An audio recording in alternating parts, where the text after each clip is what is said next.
अस्सलाम वालेकुम स्टूडेंट्स, कैसे हैं आप लोग। हमारे प्रीवियस लेक्चर में हम ये डिस्कस कर रहे थे कि इलास्टिसिटी को मेजर करने के लिए हम एक मेथड यूज करते हैं जिसको कहते हैं परसेंटेज मेथड। ठीक है, परसेंटेज मेथड में हमने क्या सीखा था कि परसेंटेज मेथड बेसिकली एक फॉर्मूला कैलकुलेशन है। उस कैलकुलेशन के बाद हमारे पास एक आंसर आता है, एक रिजल्ट आता है, जिस रिजल्ट को देखते हुए हम दो चीजें जो है वो अखज़ कर सकते हैं। नंबर वन, उसके साथ जो साइन होगा वो हमें ये बता रहा होगा कि ये कौन सी गुड है, ये नेचर गुड क्या है, ये एक नॉर्मल गुड है या गिफन गुड है। जबकि जो हमारे पास वैल्यू आएगी वो हमें ये बता रही होती थी कि इसकी इलास्टिसिटी की क्या डिग्री है। फॉर एग्जाम्पल वो हमें ये बताती थी कि या तो ये परफेक्टली इनइलास्टिक है, या ये परफेक्टली इलास्टिक है, या ये यूनिट इलास्टिक है, या ये इलास्टिक या मोर इलास्टिक है, या ये इन इलास्टिक या लेस इलास्टिक है। सो बेसिकली वो जो एक मेथड था वो बेसिकली एक जो है ना कैलकुलेशन बेस्ड मेथड था, जिसमें आपको काफी सारी कैलकुलेशन के बाद एक जो है ना वो आंसर आता था। और फिर हमने ये भी सीखा कि उसकी फर्दर दो टाइप्स थी। ठीक है, एक आर्क मेथड था और एक पॉइंट मेथड था। सो वो थोड़ा सा कैलकुलेशन वाला मेथड था, और उस कैलकुलेशन वाले मेथड को अगर आपने सॉल्व करना है तो आपको अच्छा खासा जो है ना वो मैथ का नॉलेज होना जरूरी है। उसके बाद आप जो है आइडेंटिफाई कर सकते हैं कि किसी भी गुड की इलास्टिसिटी वो क्या है और कैसी है, उसकी डिग्री क्या है। आज जो हम मेथड पढ़ने जा रहे हैं ये सेकंड मेथड है। ठीक है, जिसका नाम है टोटल रेवेन्यू मेथड। इसको टोटल एक्सपेंडिचर मेथड भी कहते हैं और टोटल आउटले मेथड भी कहते हैं। अच्छा, अब ये तीन नाम क्यों हैं? देखें, रेवेन्यू और एक्सपेंडिचर। रेवेन्यू क्या है?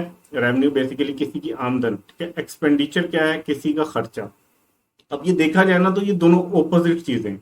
आपके माइंड में हो सकता है ये क्वेश्चन आए कि रेवेन्यू बिल्कुल ऑपोजिट चीज है, एक्सपेंडिचर बिल्कुल ऑपोजिट चीज है, लेकिन ये दोनों इंटरचेंजेबली जो है वो क्यों लिखे गए हैं यहाँ पे? क्या इनको सेम समझा जाए? तो इसका आंसर मैं आपको समझाता हूँ। देखिए, ये डिपेंड करता है कि आप किस पॉइंट ऑफ व्यू से देख रहे हैं। अगर आप जो है वो एक सेलर हैं, ठीक है, या एक बिजनेसमैन है, या एक सप्लायर हैं, ठीक है, या एक आप कह लें कि प्रोड्यूसर हैं, तो आप बेसिकली क्या अर्न करना चाहते हो? आप बेसिकली रेवेन्यू कमाना चाहते हो, आमदन करना चाहते हो। अब आपकी आमदन क्या होगी? आपकी आमदन, इसको आसान अल्फाज में इस तरह करते हैं कि एक चीज आप बेचते हैं 10 रुपए की, और आपने अगर पूरे दिन में दो चीजें बेची तो आपकी आमदन उस दिन की कितनी होगी? 10 प्राइस थी और क्वांटिटी दो थी, तो 20 रुपीज आपकी आमदन थी। ठीक है, आपका टोटल रेवेन्यू कितना था? 2 × 10। ठीक है, तो ये आपका 20 रुपीज जो है ये आपका जो था वो रेवेन्यू था। अच्छा, सेम अगर हम आ जाएं अब कंज्यूमर की साइड पे, ये पॉइंट ऑफ व्यू जो हमने पहले अभी सीखा, ये बेसिकली एक जो है ना वो सेलर या एक बिजनेस का माइंडसेट था। ठीक है, वो अपने लिए क्या चाहता है? वो रेवेन्यू कमाना चाहता है। सो वो रेवेन्यू की कैलकुलेशन कैसे कर रहा था? प्राइस को मल्टीप्लाई कर रहा था क्वांटिटी से, तो उसके पास टोटल रेवेन्यू आ जाता है। अब हम आ जाते हैं कंज्यूमर की साइड पे। उसका पॉइंट ऑफ व्यू क्या है? वो देखना चाह रहा है कि उसने एक दिन में कितना खर्चा किया। से 10 रुपए की एक चीज है, मतलब प्राइस 10 रुपीज होगी। उसने दो क्वांटिटीज में वो चीज खरीदी, 2 यूनिट्स खरीदे उसके एक दिन में, तो उसका टोटल एक्सपेंडिचर क्या था? तो देखें, प्राइस मल्टीप्लाई बाय क्वांटिटी, 10 × 2 तो 20। दोनों का आंसर सेम है। पॉइंट ऑफ व्यू का फर्क है। अगर आप सेलर की तरफ से देखेंगे तो उसका टोटल रेवेन्यू है 20 रुपीज। अगर आप कंज्यूमर की तरफ से देखेंगे तो उसका टोटल एक्सपेंडिचर है 20 रुपीज। ठीक है, तो दोनों का फॉर्मूला बिल्कुल सेम है, सिर्फ आप डिफरेंट एस्पेक्ट से देख रहे होते हैं इसको। इसलिए ये दोनों एक दूसरे की जगह पे यूज हो सकते हैं। इसका नाम भी इसलिए टोटल एक्सपेंडिचर मेथड भी इसको कहते हैं, टोटल रेवेन्यू मेथड भी कहते हैं। अच्छा, थर्ड इसमें आता है total outlay method. Total outlay method का सेम मतलब है जो एक्सपेंडिचर हुआ, आपकी पॉकेट से कितने खर्चा हुआ, आपके पास से कितने गए। ठीक है, तो ये टोटल आउटले मेथड है। तो ये तीनों नाम एक दूसरे की जगह पे इस्तेमाल हो सकते हैं, आपको ये तीनों आने चाहिए। ठीक, अच्छा, अब बात करते हैं ये मेथड आपको बताता कैसे इलास्टिसिटी की कैलकुलेशन या इलास्टिसिटी के बारे में। अच्छा, ये कैलकुलेशन बेस्ड नहीं है। ठीक है, जैसे लास्ट मेथड था ना, उसमें एक फॉर्मूले की सारी कैलकुलेशन करने के बाद हमारे पास एक रिजल्ट आता था। ये मेथड बेसिकली एनालिसिस के ऊपर बेस्ड।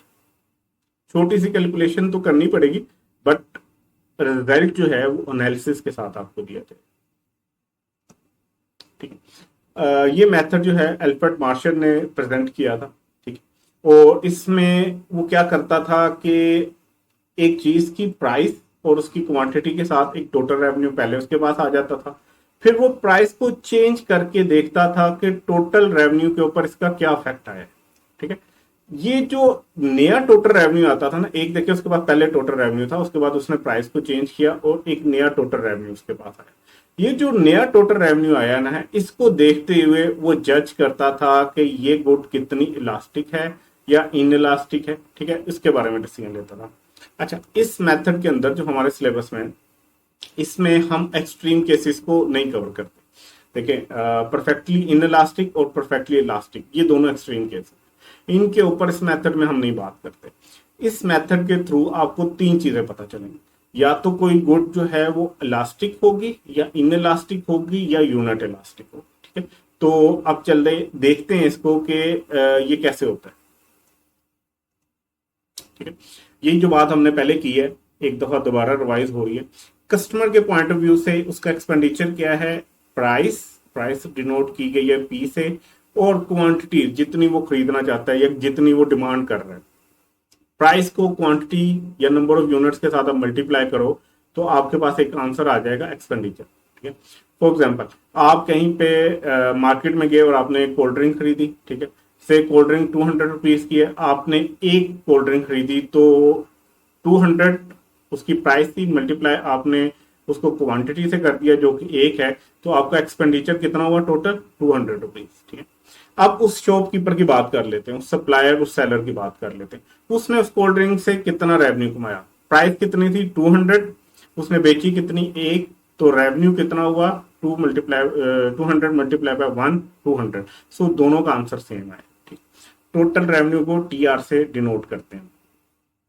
अच्छा, नॉर्मल गुड के केस में हमें कैसे पता चलेगा कि इस कैलकुलेशन, ये जो टोटल रेवेन्यू और टोटल एक्सपेंडिचर वाली है, इससे हमें कैसे पता चलेगा कि वो गुड जो है वो इलास्टिक है, इन इलास्टिक है या यूनिट इलास्टिक। ठीक है, तो अब इसकी तरफ आते हैं। देखिए, आपने एक स्टेज के ऊपर जहां पे आप गुड के बारे में एनालिसिस करने जा रहे हैं, आपने उस स्टेज के ऊपर उसका टोटल रेवेन्यू या टोटल एक्सपेंडिचर कैलकुलेट कर लेना। ठीक है, टोटल रेवेन्यू या टोटल एक्सपेंडिचर कैलकुलेट करने के बाद से आप प्राइस को चेंज करते हैं। और प्राइस को हम चेंज कैसे करते हैं, से प्राइस इंक्रीज हो रही है। अगर प्राइस आपने इंक्रीज की, उसके बाद आपने दोबारा टोटल रेवेन्यू की कैलकुलेशन की और आपको पता चला कि जितना पहले टोटल रेवेन्यू था अब उससे कम हो गया है, तो यहां से आपके पास एक रिजल्ट आएगा कि ये गुड जो है वो इलास्टिक है। ये कैसे पता लगा, इसके पीछे एक लॉजिक है। हमने क्या कहा था, इलास्टिक के बारे में हमने जब पढ़ा था तो हमने कहा था कि जब प्राइस में चेंज आता है तो जो चीजें इलास्टिक होती है ना, वो बहुत ज्यादा रिस्पॉन्स कर रही होती है, उनकी डिमांड बहुत ज्यादा रिस्पॉन्सिव होती है। तो प्राइस में जब चेंज आता है तो उसके रिएक्शन में उसकी डिमांड में बहुत बड़ा चेंज आ जाता है। 50 बंदे एक चीज को खरीद रहे हैं, वो चीज 10 रुपए की है, तो अगर उसको 11 का किया, ठीक है, सिर्फ 1 रुपया बढ़ाया, और उसको खरीदने वालों की तादाद बहुत ज्यादा कम होगी, 50 लोगों से वो 10 रह गए, 40 लोग छोड़ के सिर्फ 1 रुपया बढ़ाने से। इसका मतलब यह कि प्राइस का थोड़ा सा बढ़ना भी बहुत ज्यादा अफेक्ट कर रहा है उसके रेवेन्यू को, उसकी डिमांड को। ठीक है, प्राइस थोड़ी सी बढ़ाई, उसकी डिमांड बहुत ज्यादा गिर गई, डिमांड बहुत ज्यादा गिरी तो वो जितना पहले कमा रहा होगा जाहिर सी बात उससे कम कमाएगा, तो उसका टोटल रेवेन्यू गिर जाएगा। ऐसी चीजें जो रिएक्ट कर रही हो, जिनकी डिमांड रिएक्ट कर रही हो प्राइस से बहुत ज्यादा, वो इलास्टिक होती है।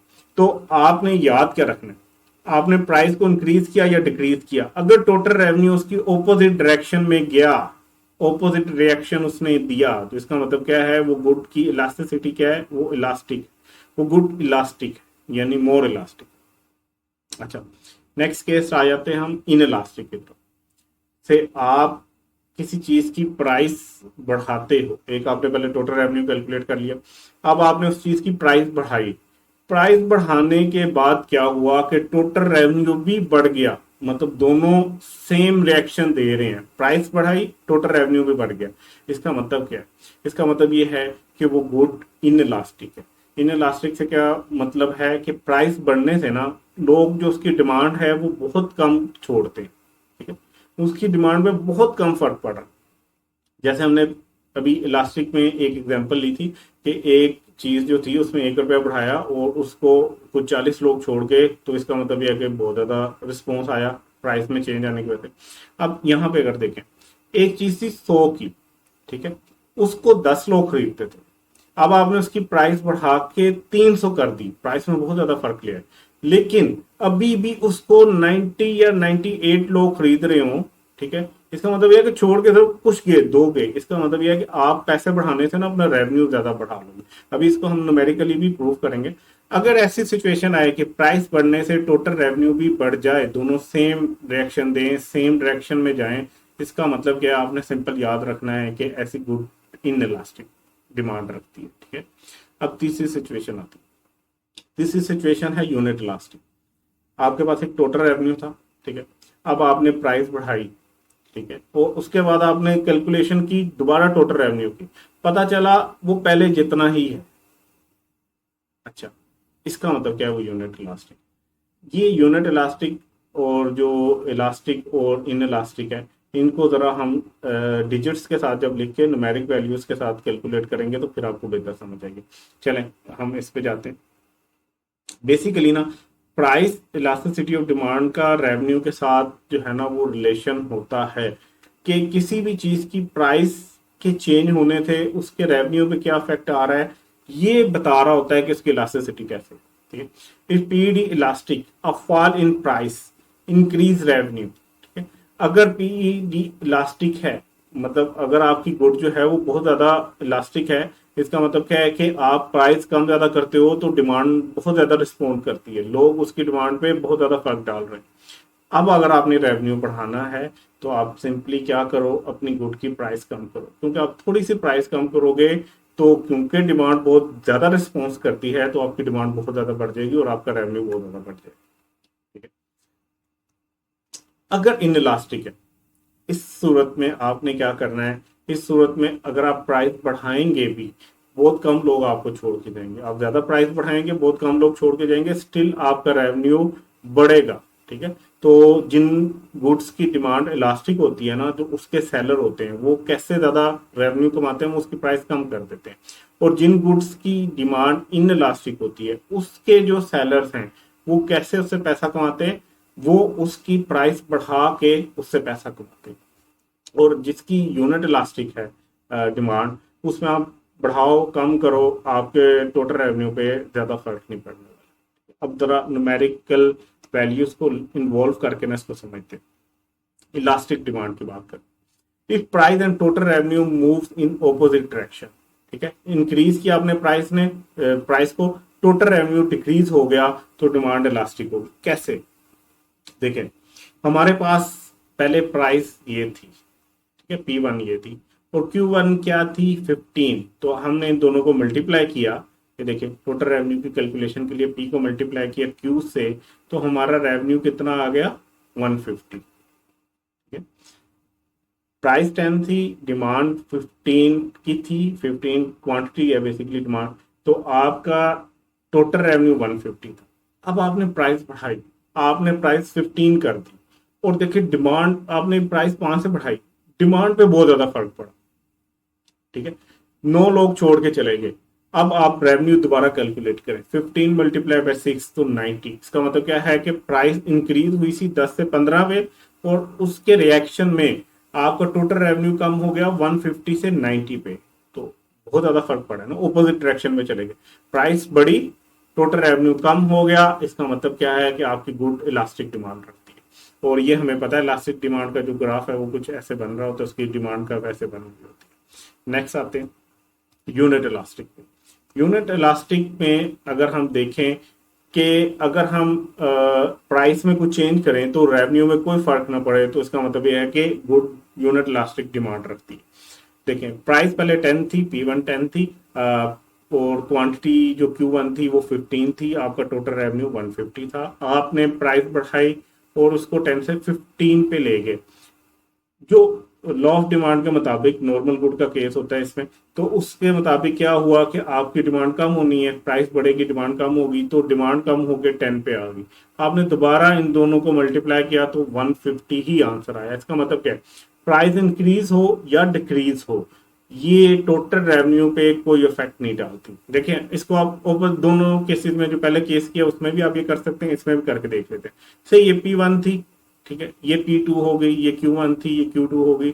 इसमें हमने प्राइस को 15 से 10 पे किया, तो अब ये देखें ये 150 ही रहा। ठीक है, तो यूनिट इलास्टिक क्या होगी, प्राइस को आप जितना मर्जी चेंज करो, आपका टोटल रेवेन्यू सेम रहता है। इन इलास्टिक की बात करें, इन इलास्टिक में क्या होता है कि अगर प्राइस और टोटल रेवेन्यू एक ही डायरेक्शन में काम करें तो यहां पे हम उसको क्या कहेंगे, इन इलास्टिक डिमांड।